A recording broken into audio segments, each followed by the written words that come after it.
Olá, meninas! Boa tarde ou boa noite, tudo bem?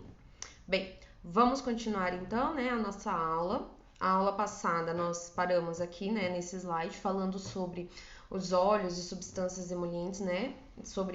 Então nós falamos sobre a utilização desses veículos, né? Como que a gente utiliza eles.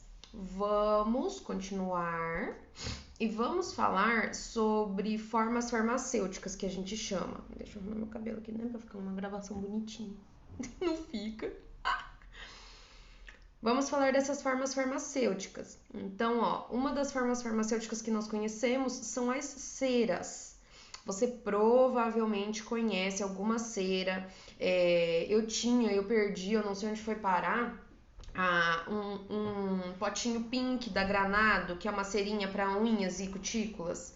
Aquela ali é uma cerinha, tem cerinha para passar na sobrancelha. Então, as ceras, ó, elas são muito empregadas no preparo dessas emulsões estáveis, sendo compostas de dois tipos distintos de ingredientes, um tensoativo e um material graxo. O material graxo, como vocês sabem, é uma gordura. Elas têm uma quantidade maior de material graxo e uma quantidade menor de tensoativo, porque como ela tem muita gordura, ela não necessita de tanto tensoativo para estabilizar ela, tá? Geralmente 10 partes de álcool graxo, ou seja, de gordura, para uma parte de tensoativo. Então você vê que ela é praticamente gordura pura. Por isso que elas são boas para fazer essa emoliência na unha. Porque se você for ver, por exemplo, assim, na mão, principalmente aqui na unha, a gente precisa de algo que fique aqui, né? Para manter essa hidratação. Se a gente passa um creme qualquer, logo em seguida ele já secou, já absorveu rápido, não vai ficar muito tempo dando essa hidratação. Quando eu utilizo a cera, eu vou ter um tempo maior, né? E ela tem também uma consistência diferente. Então, por exemplo, para quem vai utilizar para maquiagem, né? Para tampar a sobrancelha, alguma coisa assim, você passa ela, ela fica no lugar. Ela não vai ser completamente absorvida ali, entendeu? Então tem essa diferença também. Legal, né? Como exemplos de ceras autoemocionantes, ó, aqui nós temos ceras autoemocionantes, ou seja, elas sozinhas ficam com essa característica grossa, sabe? Tipo isto. Temos ceras que são muito empregadas. Cera Lanetti é a mais clássica. Ele é um álcool cetoestearílico com álcool coestearil, sulfato, nananã. É a composição dessa cera, tá? Eu coloquei a composição delas aqui para ficar como uma fonte de estudo para vocês. Mas essas daqui são... A cera Lanetti é a mais utilizada, é um ativo bem barato, né? Um veículo bem barato. Por isso que é mais em conta para você comprar esse tipo de produto, tá? Esse da Granada nem tanto, mas a Granada é cara por si só. Cara entre aspas, né? Mas é um precinho mais elevado. E tem também a Cosmowox ou Uniox, tá? Que também é uma cera bastante utilizada. Dependendo das características do tensoativo empregado nessa cera ou do comportamento iônico em solução aquosa, as ceras autoemocionantes podem ser classificadas em iônicas, que podem ser catiônicas ou aniônicas, ou não iônicas. As ceras autoemocionantes não iônicas são emulsões não iônicas, ou seja, não tem íons nenhum, ela não vai ter muita afinidade com outras substâncias. E as ceras iônicas são emulsões iônicas, que podem ser positivas ou negativas. Exemplo, laril sulfato de sódio é um tensoativo aniônico, ou seja, ele tem uma carga negativa livre. Logo, a cera autoemulsionante que contém é aniônica, porque daí vai fazer essa ligação, entendeu? Vai ter essa afinidade de ligação de positivo e negativo. O álcool cetoestearílico etoxilado é um tensoativo não iônico. As ceras autoemulsionantes que o contêm originam emulsões não iônicas. Óxido de etileno é um tensoativo não iônico e aumenta a solubilidade. Peraí. O óxido de etileno em tensoativo não iônico aumenta a solubilidade em água. Então, se eu tenho esse óxido de etileno e eu coloco um tensoativo não iônico, eu vou fazer aumentar a solubilidade dele na água. Ingredientes contendo essas ligações são conhecidos por etoxilados. Então, você sabe que esses ingredientes, eles vão ter uma solubilidade maior na água. Então, se eu utilizar a água para aplicação, eu vou ter uma solubilização maior desse ativo, tá? Da mesma forma que se eu não tiver esse óxido de etileno, ou se eu não juntar ele com um tensoativo não iônico, eu não vou ter tanta solubilidade, entenderam? Se não, mande mensagem. As ceras autoemulsionantes são bastante vantajosas, principalmente para pequenos fabricantes de cosméticos. Elas permitem facilidade na obtenção de cremes e loções estáveis, são bastante utilizadas em preparações de emulsões nas farmácias de manipulação. Deixa só eu fazer um porém aqui para vocês entenderem uma questão. Eu dei o exemplo das ceras, dessas cerinhas que vem no potinho, por exemplo, que são mais grossas, mas elas não são usadas só dessa forma, tá? A cera Laneige, por exemplo, eu posso utilizar ela em diversos cremes, diversas emulsões, para conferir essa estabilidade, para conferir essa viscosidade para o meu creme, tá? Ela estar naquela forma de cera pura, mais consistente, né? mais gordura pura, é uma outra questão, entendeu? Então, a gente tem uma variedade muito grande de possibilidades com um tensoativo só, tá? Isso que eu quero que vocês entendam. Igual falou ali, ó, tem a não iônica, tem a catiônica e a aniônica. Então, dependendo do que eu for misturar, ela vai ficar mais solúvel, menos solúvel, mais gordurosa, menos gordurosa, mais densa, menos densa, tá? Então, tudo vai depender da formulação num contexto geral da coisa, tá? Beleza, temos também os ativos em gel, né? Que é um sistema semissólido que possui característica coloidal, aspecto gelatinoso e é formado por uma dispersão de partículas pequenas em um veículo líquido, sendo que estas partículas coloidais não se sedimentam, ficam dispersas. O que isso quer dizer? Quer dizer que você pode deixar o gel ali parado por 6 meses numa prateleira e as partículas dele, os ativos que estão impregnados nele, não vão abaixar, não vão, né, com a densidade não vão abaixar e sedimentar no fundo do pote, digamos assim. Nós sabemos, nós temos cremes, né, algumas soluções, emulsões que você tem que chacoalhar antes de utilizar, que é para misturar o ativo. O gel, por ter essa consistência coloidal, coloide que a gente fala é essa consistência assim que é pegajoso, não é nem líquido, nem sólido, mas dá pra, tipo, pegajoso assim, sabe? Isso é o coloidal. Então, o fato dele ter esse aspecto gelatinoso e coloidal faz com que essas partículas dele não sedimentem, tá? Logo, a forma gel apresenta-se como uma suspensão estável, sendo bastante adequada para formulações de uso tópico, porque ela vai manter a concentração dos ativos em todo o meu creme, tá? Em toda a minha formulação. Geralmente, as substâncias formadoras de géis são polímeros, que, quando dispersos em um meio aquoso, doam viscosidade à preparação. Ou seja, eu tenho ali, vamos supor, eu só penso em exemplos alimentícios. Eu sei que vocês já pediram para eu não falar, mas eu só penso em alimento. Mas é assim, ó, você tem lá, igual eu expliquei na aula passada, aquele aparelho que parece um negócio que bate milkshake, certo? Que vai fazer toda a mistura. Então, eu jogo ali o meu princípio ativo, isso, aquilo outro, não, vou jogando, tá? Eu tenho todas as coisas ali, tá um líquido. O que vai ter? Eu vou jogar a minha base, o meu polímero, pra vir essa não é característica. Quase saiu o espirro. E vou conferir para aquela mistura essa consistência, tá? Então, seria a mesma coisa que você jogar lá trigo ou maisena numa preparação lá que você põe no fogo, vai misturando, que o negócio vai engrossando, entendeu? É a mesma coisa.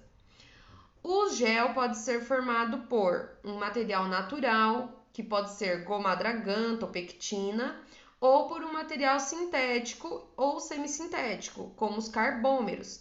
E o mais conhecido é o SEC, ou EC, hidroxietilcelulose e carboximetilcelulose, entre muitos outros que vêm surgindo nos últimos tempos, mas o mais utilizado é esse daqui, esses dois aqui, tá?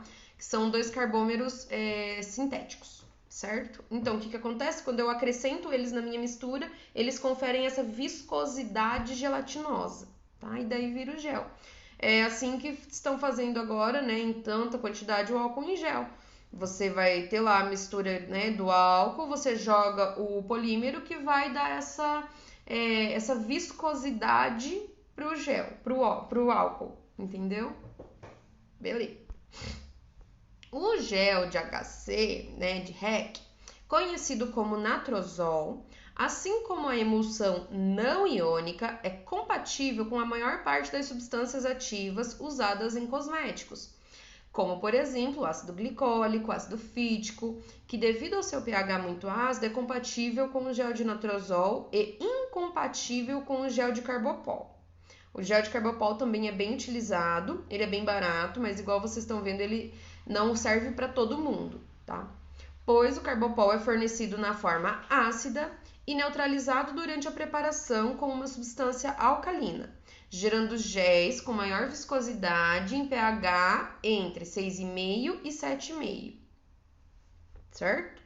Ou seja, quando a gente utiliza esse gel de natrozol, eu preciso também de um pH correto da minha substância para eu conseguir essa viscosidade que eu tô querendo, tá? Se eu não tiver no pH correto, eu não vou obter a minha viscosidade correta, tá? Então, tem todas essas questões. O sensorial promovido pelos diferentes polímeros é bastante variável, sendo que alguns géis apresentam um toque mais seco, enquanto outros são mais pegajosos.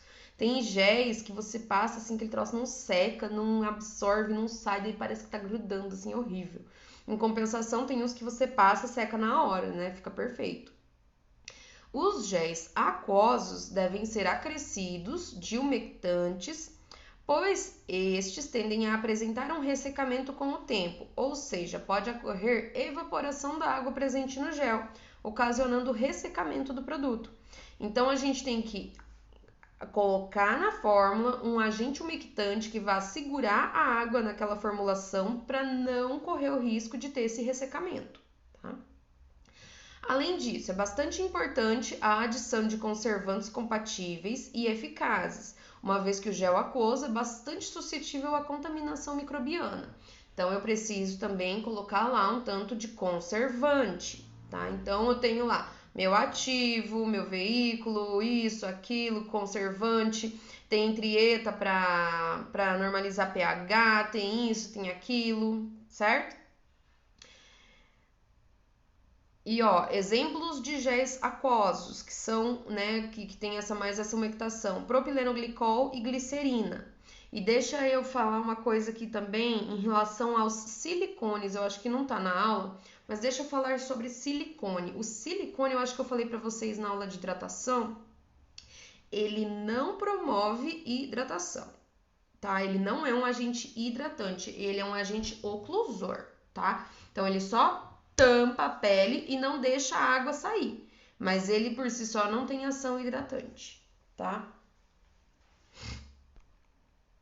É ainda importante ressaltar que alguns géis possuem incompatibilidades com eletrólitos, como por exemplo cloreto de sódio. E os géis são indicados para veicular substâncias ativas hidrossolúveis e lipossomas.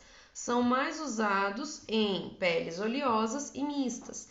Então, por ter essa essa consistência gelatinosa que segura o ativo, E essa questão de ser mais leve, ele é bastante usado para peles oleosas e para peles mistas. Tá?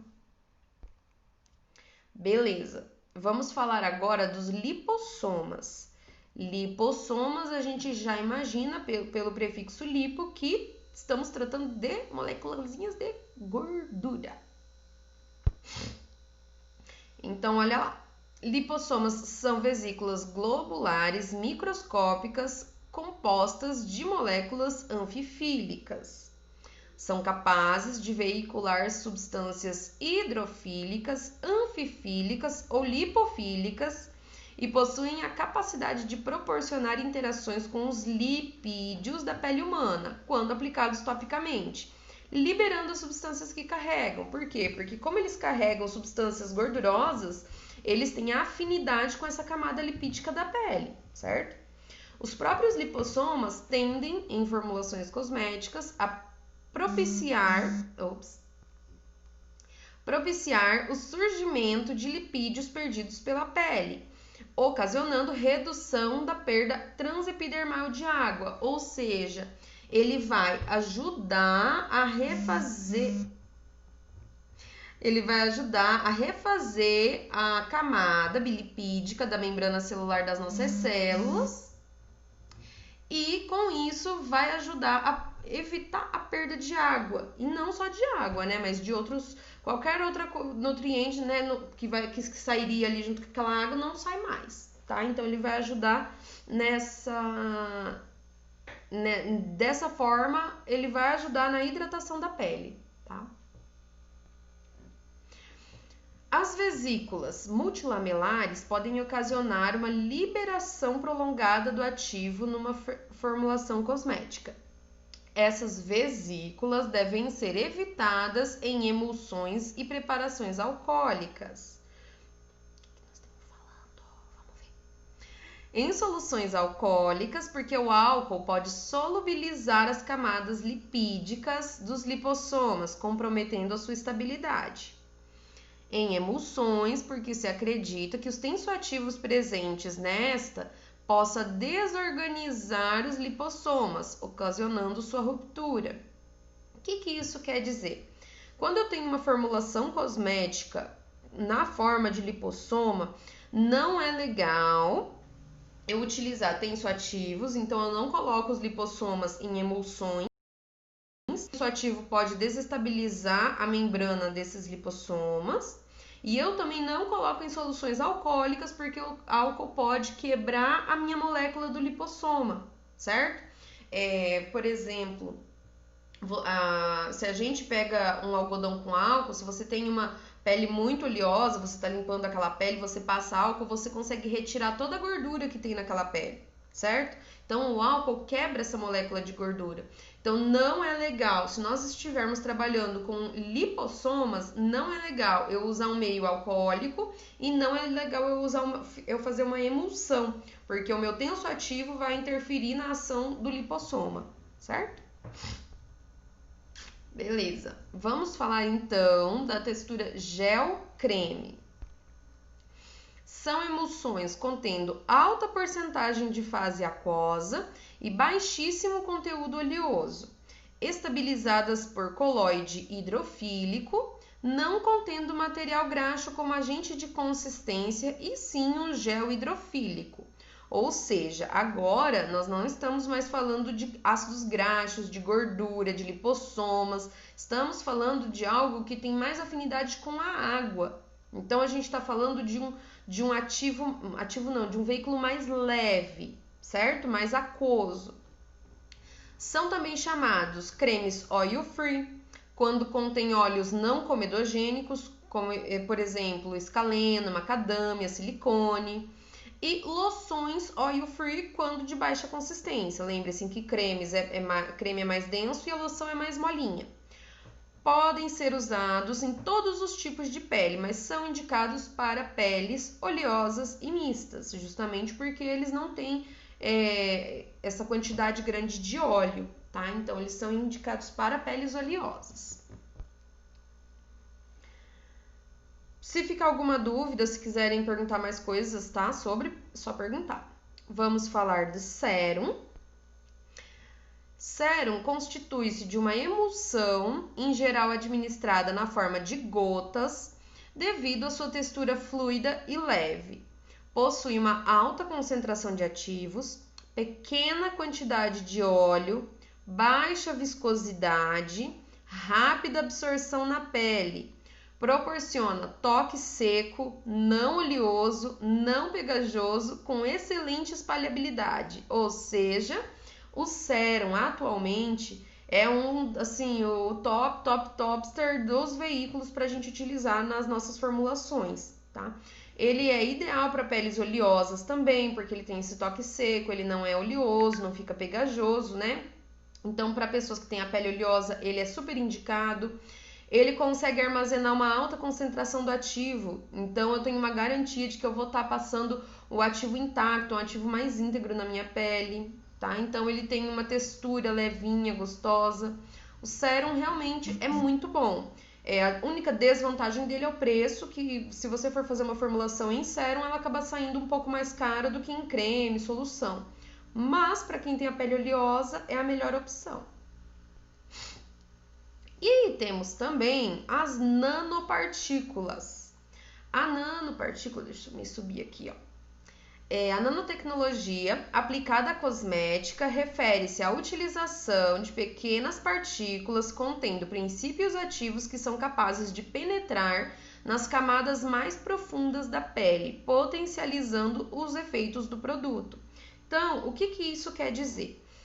As nanopartículas, elas são bem pequenininhas, tão pequenininhas que quando elas caem na camada bilipídica lá, essas moléculas, elas têm uma capacidade de se moldar, digamos assim. Então, se eu tenho uma molécula lá redondinha, finge que isso aqui é uma molécula, quando ela cai na minha camada bilipídica, ela consegue fazer isso daqui, ó. Tipo isso, tá? Por exemplo, né? Não que eu esteja espremendo ela consegue, ó. Tipo, aqui em cima tem Ai, pera, deixa eu tentar desenhar.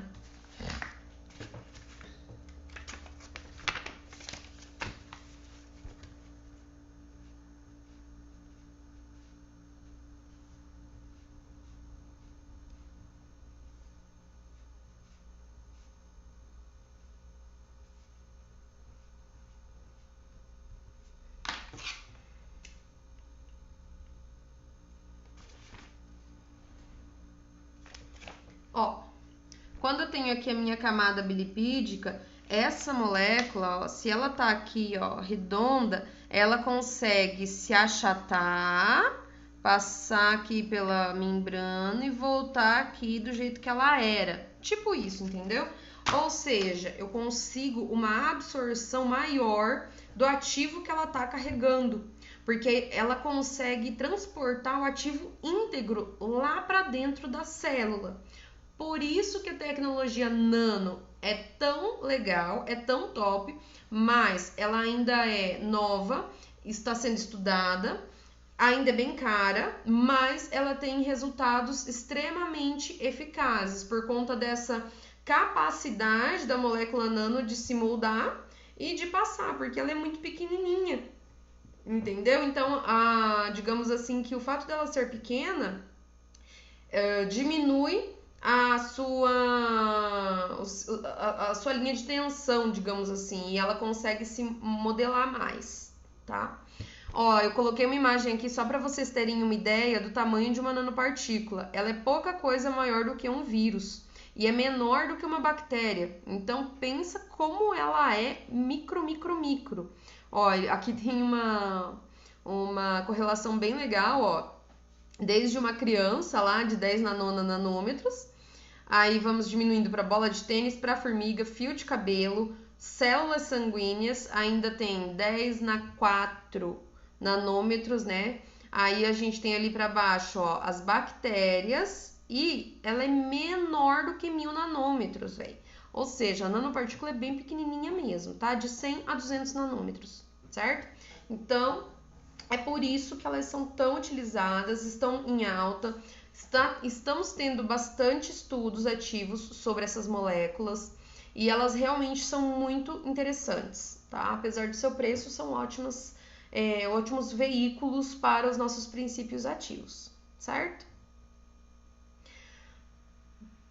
Meninas, seguinte, em relação à aula, essa parte de veículos nós fechamos, tá? Falamos de praticamente todos os veículos, falamos de tensoativo, de solução, de emulsão, de cremes, de gel, de tudo. Agora, tenho duas atividades para vocês, mas eu vou tirar desse vídeo, vou fazer um outro vídeo só das atividades, por conta de postar depois. Beijo.